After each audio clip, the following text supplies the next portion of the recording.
Welcome to Ink and Imagination. My name is Tabby. And my name's Sarah. Hi. And this is the first time we're recording an episode with a proper podcast setup.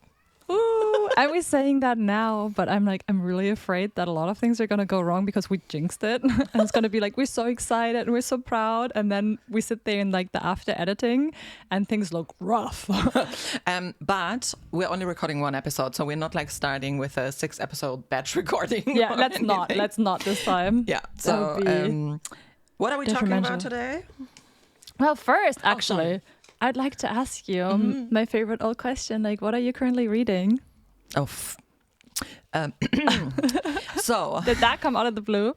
Sarah forced me to read the Book of Azrael, which is really bad. Well, guess what I'm currently reading? Tell me more about it. I'm in the same book. I'm about, I think, 60% in now. And I honestly really, I quite enjoyed it. And I know that for me, at least on my Instagram, it popped up quite a bit. So I was like, oh, there must be something on about this book. Then I also went on Goodreads. It had really good reviews. And also it had a ton of reviews. So I was like, surely. Do I have to remind you about Zodiac Academy? Yes. And see, that is where I went wrong. I extended too much trust. And then when you started pointing out the mistakes, I was like, oh, okay, I kind of see it now. So, reading the same book. Actually, do you remember the author on that? No. I'm glad because I don't ever want to read anything that she writes again. Maybe it was a he. No, it's a woman. I checked it out because I was like, ugh, that's so bad. You were furious. Yeah. Gotta go hate on that woman. Mm-hmm. Okay, I understand. But yeah, that being said, let's maybe move to a good book because I think we do want to review the Book of Azrael properly in an episode. So we're trying not to spoil it too much right now. Definitely. But yeah. Great. So today we're talking about Every Heart a Doorway by Seanan McGuire. It's part of the Wayward Children series. And right here is my entire collection of the Wayward Children. I have 1, 2, 3, 4, 5, 6, 7, 8. Oh, is it also the entire collection? No, I think there's more out now. Okay. But honestly, I think one every year comes out, and I don't know until when, probably the end of time. Okay. To be fair, as you can see, they're very thin. Yes. So writing one a year, I think is actually realistic. Yeah. Okay, makes sense. I think everyone has 100 up to 150 pages or something. 173. Yeah, no, and the way this kind of happened was that for a long time, you've told me that I should read this, and I just put it on my list. I'll just move Harry and put the book right here. Okay. For everyone who just listens to the podcast and doesn't have the visual to go with it, she just moved Harry Styles. Obviously, not actual real Harry Styles. Okay, let's just keep it at that. Explanation period. If you don't watch our YouTube channel or our TikTok, just accept that I just moved the actual real Harry Styles. Yes. Mm-hmm. He's very silently standing in this apartment. How nice of him. Anywho, that book, I think, not that particular book, but just the series, you talked to me about for ages because I saw that on your Goodreads once and I saw that you gave it a really good rating, then you read the entire series. And then I asked you about it. You told me how great it was. I put it on my list, but I never really touched it again afterwards. Although, I knew it was so short, right? So I was like, oh, come on, eventually you got to go do it. But since it was also serious, I was a bit hesitant to dive into this because I thought, okay, once you do the one, you got to do the others. And also, what it's if only standalone series? Exactly. But I didn't know that. So I thought what if part 6 is really good, but therefore I first need to read all the others. So it took me a little while. And then only recently when we talked about that I was in a bit of a reading slump, I was like, oh, what should I do? And you're like, read that one, read it. So yeah, that's how I came to that book. And honestly, and I can say that already, great book. I'm going to try, or maybe you can try, sum up the world spoiler free. Yeah, I mean, since I've read all the 8 books that I have here, it's also difficult for me to like pinpoint what. Yeah, exactly but maybe just like the when. world, Yes. or like the idea So, of it. The idea, first of all, I think the world is what I love most about this series. Like, yes, there's great characters. Sometimes you don't like the characters. Sometimes you like the characters. It's just people, you know, sometimes you like them, sometimes you don't, which is also realistic. And I like when things are complicated and realistic, you know. But the overall idea for the world is just my favorite thing. So, Every Heart a Doorway is about children that live in this world, so to say, and one day in their life, usually when they're unhappy, when they don't feel loved, when they don't feel like their home is their place where they should, what should be their home. It's difficult to explain if you don't. It's like where they belong. They don't feel like they belong. If this is not where they belong, then one day, it could be absolutely anywhere in the world. It could be like under your desk. It could be in a tree stump. It could be in a suitcase. Anywhere in the world, they will find a door. And that door brings them to the world or the place where they belong. And those worlds are also anything you can imagine.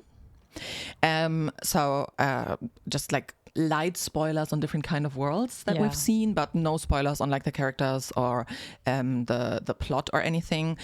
So for example, there's one world where there's basically only living dead things. One world which is a sugar world, which is basically entirely made out of candy.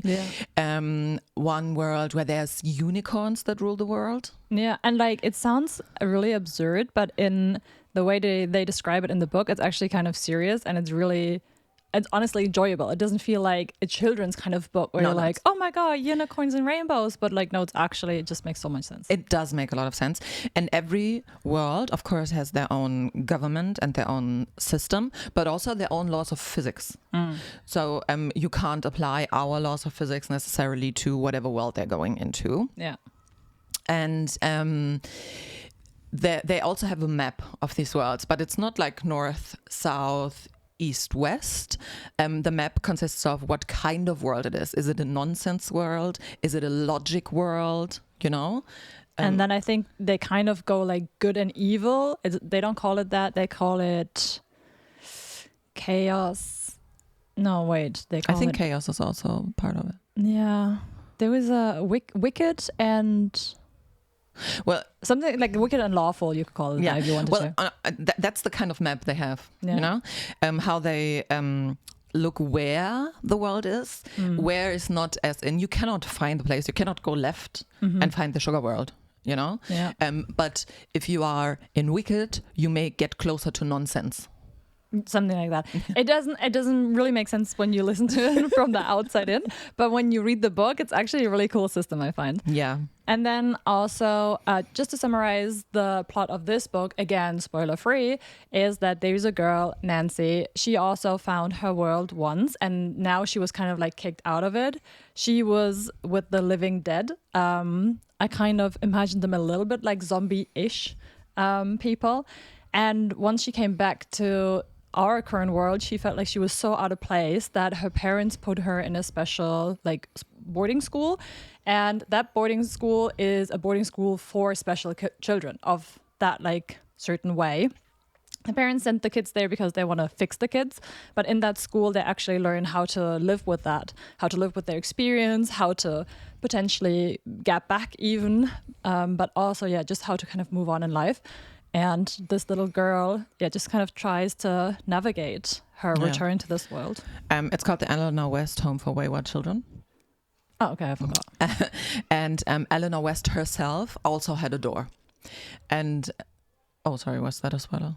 No. Okay. I was like, I don't think I'd be like, no, I was what the fuck? No, I just forgot that the lady, the headmistress was called Eleanor West. I was like, what a detail to remember. Well, I just read the book, the back of the book. Oh, okay. That's when I found out. So she also had a door, and she also came back to this world. Some get kicked out of their world. Some leave voluntarily because they want to see their family again or whatever. There's different reasons why they come back. The one thing they all have in common is once they are back, this is not where they belong anymore. Yeah. And everyone more or less desperately tries to get back to where they belong. And for us, it sounds terrible that Nancy was in a world full of the living dead. The kid who's like the plot is about. Yeah, I'm you not just sure. said that Did I like say 2 it? minutes ago. Okay, and I don't remember if I said the name, so I Yes, was like, you oh, did. there's a girl. Because I didn't know what her name is called. Oh, okay. As if I would ever know a character's name, especially a book I read 10 years ago. Fair. So for us, it sounds absolutely terrible. I do not want to live in a world that is full of the living dead. But for Nancy, that was her world. That was where she belonged. And that is how the doors find you. You don't necessarily find the door finds you. And it's the world that you belong in. So whatever it is you need as a person, that's the world you will get into. Yeah, got it. Yeah, so like, okay, so in case you feel like you want to read that book, go do it. Because we are going to talk about the plot and about the characters and about the development of the book. Also, it's so good. I still feel like even if you knew the plot, you could still read it. However, there is a certain twist at the end that if we're going to spoil that now, obviously it's not going to feel as surprising to you. Because, yeah, and like maybe let's just actually move into spoiler territory now. So turn it off in like 10 seconds. But let me say the final bit. I gave this, I think, 4 to 5 stars, and it was a great read. Yeah, So. and I have to say the later books are even better. Because this, of course, sets up the whole world. So the first book is always like a lot of world building, a lot of setup for everything. And we know the world setup for the following books. So that means in the following books, we usually just jump in whatever's going on. And it also alternates between a book that is completely in one of those worlds and a book that is in our world with the context of the worlds and what is going on. Cool. So, yeah, so they only get better. Also, personally, think the writing of Seanan McGuire is absolutely fantastic. Well, there you go. Go read it. Let's talk about the plot a little bit. Yeah, maybe you talk about the plot a little bit. Yeah, I'm not sure how much of it you remember, but the book starts with Nancy going into this like specific kind of school. And you can tell that before she went into her own world, she was a much younger child. And she was all bubbly, like wearing a lot of pink and colors and cutesy. And when she came back, she was feeling like this kind of what in our world you would probably call like the emo kid, you know, like she only wanted to wear black. Like she was very like she became very still kind of, you know, like there was not a lot going on with her anymore. And the parents felt like they really lost their child. I'm not sure where Nancy's door was. But as I said, it led her to this world of like the living dead. She called it always the world of dead, I think. And in there, the world I thought was so interesting because I'm not sure. Do you remember it? Her world? Yeah. No. Okay. She's 17 to like set a bit of a frame. And there were the halls of the dead. That's where she spent most of her time. And she was kind of serving the undead king. And oh, yeah. Oh, I remember her world. Mm-hmm. Yeah. I know. And then the undead king also had like a lady, like a consort of sorts. And in this massive hall, all the servants had to stand still as statues. Literal like statues. And that was like their purpose in life, to kind of be decoration for the undead.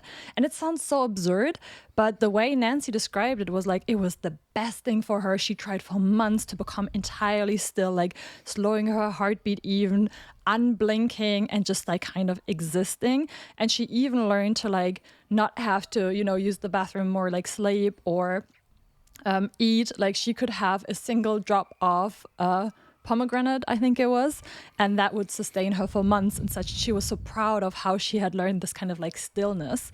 And then when she came back to the current world, everything was like so fast and so moving and everything was too bright. And because she's just been in this world where everything was like black and gray and it was very like harsh. People would get killed, people would get tortured. But again, that was her world, so she belonged there. Exactly. And you don't read about that. It's not like it's cruel. Like there's nothing explicit happening on screen, if you want to call it that. But you know that's happened. And it's so fascinating because, as you said, she describes it in a way that she belonged. Like she felt so home in that world. And obviously to us, that's very foreign. It sounds very alienating, kind of. You're like, what? How can you feel safe in this? But to her, that was the best thing.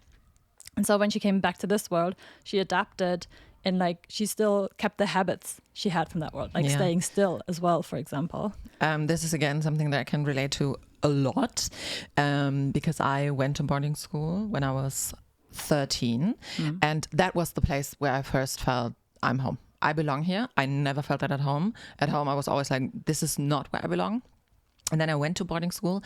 I was like, this is where I belong. I never went home. Like on the weekends, I stayed there. During holidays, I went home with other people just to not go to where I was growing up. And then for the last year of school, I had to leave boarding school and go back, live home and go to school there. And even though that wasn't like a fantastical world, it was just a boarding school, right? It was just same, you know. It was also going to school, waking up, getting ready, being with friends. That was so devastating. And that was without all the fantastical context and everything else that was going on. So that is also why this series was like such a hit for me, you know? I get it. Because I could relate to this so much. Unfortunately, there was no magic. Even though my boarding school was a castle. Oh, yeah. Zero magic. Sadly. But that's kind of what happens with Nancy, because as I said, they send her off to this boarding school where like there are other special kids, and the boarding school operates under the disguise of like we're sending children to therapy and like, you know, make them cope with like their experiences. But the truth is that there's other like magical children who went on a journey of some sorts. And again, the headmistress also had a door. Yeah. So she also understands. And that's the reason why she does it, because she understands and she wants to create like the safe space. Yeah. And so she arrives there and she gets to know like other people, and her roommate is called Sumi. And Sumi is her like exact opposite. She was in a chaos world, right? Yes. Yeah. She was in a chaos world, and she was in this like rainbow, fun, like extravagant, like colorful, so much going on kind of world. And she was like a fast talker, a fast walker. She was the most colorful, rainbow looking thing. Like her room was full of chaos, and it was like almost the exact opposite to Nancy. And then they kind of like still become friends, which I think is so cute. Like the way you read about that, you're like, oh my god. It's also kind of like us, because from both of us, there's also one very colorful, very bubbly. Oh yeah, well, I mean, you can't tell today from like the outfit, but and one very dramatic, traumatized person. And still, yes, I kind of worked. I love that though. But yeah, true-ish. And well, then what's the main plot? The main plot is at some point that this turns into a murder mystery series. Which was not serious book. Okay. Oh, yes. Well, true. Series in the sort that it happens multiple times in this specific book. Honestly, it caught me at surprise. I'm not sure if you were expecting this at all. I don't remember. It's been so long. Okay. I'm sorry. But when I read this, and like it happens in a way that I think Sumi's hands were cut off. Oh, yeah. Mm-hmm. And they do describe that one. Mm-hmm. There's very little gore in the book, but that one they do describe. And I was like, huh? What happened? So that's the first thing that happens, and everyone's like really on edge. And then all the happy-go-lucky bubbly kids kind of rally against the kids who've been in like the wicked worlds, or that we find weird. Mm-hmm. Like there's also several kids who've been in like worlds with like the dead, or with vampires, or with like where skeletons rule the world. And they find that very strange. So they're like, okay, must have been them. Yeah. Like maybe they were missing home a little too much, you know? Yeah. Which of course also makes sense. I guess. Because as I said, like it's also hard for us to understand. So would be the same. Yes, thing. but also it is kids and teenagers. Yeah. Right. So yeah, that is how they would react. And then I think a second kid dies, and she gets her eyes taken away. Mm-hmm. And that's also like super scary. And you're like, what? And then at that point is when it starts like getting really weird at the school. Like everyone's trying to like stick together. Everyone's also really accusing each other. Everyone's being very wary. And then the headmistress was like, yeah, so we have a second body here now. The first one we could kind of explain to the police because, like, you know, but like the second one, now things are getting strange and we can't just pass this off as like a weird murder. You got to get rid of the body. And then there's this like whole side plot of how they're trying to get rid of the body, like the kids as well. And the headmistress like intentionally gives the body to the weird kids who have been like in the dead worlds, you know, and it's like, you do this, and they're like, yay. But also because they usually have experience with what to do with bodies. Yes, literally. Yeah. They're like a pair of twins. You also know them from the beginning. And Jack and Jill. Exactly. Oh my God, look at you remembering names. Because I remember Jack and Jill went down the hill. Oh, okay, yeah. And I don't remember who was who in the story, but they both also went to a pretty crazy world. And spoiler, their story is the next book. Which is, I'm quite curious about that. I'm giving it to you today. They lived in a world with vampires, and one became the vampires, like the ruling vampire's bride, and the other one became the, how do you call it, like the apprentice of a mad scientist. Yeah, it's like Frankenstein's monster kind of issue. Yeah, literally. Like she would bring the dead back to life, or also get rid of corpses, or dissolve corpses, or dissect corpses. The next book is called Down Among the Sticks and Bones, and I just think that's an absolutely fantastic title. Yeah, for that world. Yeah. Good one. Yeah, and so they, like the twins and two other side characters and Nancy, kind of get rid of the body together. And while they do that, they also try to like figure out who did it, right? Because what the heck's happening? And then the mad scientist, the Frankenstein girl, she figures out that the murderer is probably trying to steal the best pieces of each kid there. Like the pieces that probably made the kid go to their world. Like what made them special? Was it like, you know, their nifty hands that were like the little crafting hands that probably brought it to a world where that was useful? Or I don't know, was it like their beautiful hair that they think just, you know, make them so stunningly beautiful that they came into this world where beauty was the most important thing, or whatever else? And while they're trying to like, or while they're figuring that out, a third murder happens. And that one to me actually was the saddest because, and like maybe I can like get my phone over here and find this. I thought it was so cute and was so sad in a way. Oh, okay, I found it. That was quick. Yeah, I had it open already. So it was a girl, and the girl went to a world that was incredibly tiny. It was ruled by the bees. And she went into, yes, I know, it was so adorable. Bees are the best. I know. It went to like a tiny world. I think it was on like her wall in her like children's room. No, sorry, in the garden. She was out in the garden a lot. So it makes sense that she also went to the bees. And there was like this tiny door, and she opened it, and then she was in the world of the bees, and she was such a great member to like the beehive that the queen bee adopted her as her own child. Yes. And it was so cute. And she was so happy. And they have formed like a really motherly, daughterly bond. And they were so happy about this. And then now this person was killed that just had this experience for context. What's her name? L'Oreal. L'Oreal Youngers. And now that she was dead, it said L'Oreal Youngers would never find her door, which had been waiting for her all this time, tucked into a corner of her bedroom at home, half an inch high and held in place by the most complicated magics the Queen of Dust, her adopted mother, could conceive. Stop it. I'm also a little sad. It would linger another 6 months before the spells were released and the Queen took her to her chambers for a year of mourning. She would never, ever have another grand adventure or save another world ever again. Her part in the story was over. Okay. That is so fucking sad. That made me so sad when I read it. I was like... Sorry for making you cry. You've been making me cry for days on end. True. That's a different story. But when I read this, I was like, oh my God, I literally had such a heartache over this. Yeah. Because I was thinking like, there was this like queen bee who was just waiting for her to come back, and she tried her like the mightiest spells to like keep this door open. And L'Oreal, the girl who died, she wanted nothing more than to go back, because these kids desperately want to go back. Yeah.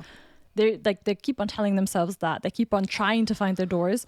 And she was always like, I'm gonna find it. And now that she's dead, like this kind of, it was there all along for you. She died in the world she hated. So sad. That was rough. Yeah, overall, I think even though the books are rather short, and there's a lot that gets introduced here, like the entire world gets introduced. Many characters are in this book, and it is only like 170 pages.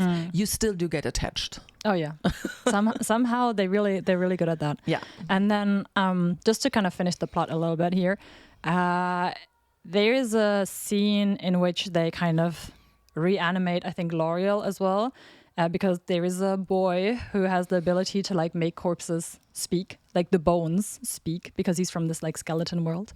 And he has he asks L'Oreal like, who did this? And she just like kind of points towards an empty spot next to, I think, Jack or Jill, I don't know. And they're like, oh, weird. Okay, that didn't help, I guess.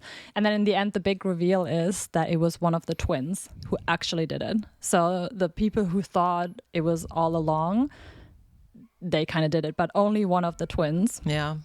And the other one... Didn't she kill her twin sister in the end too? Yes. Yeah.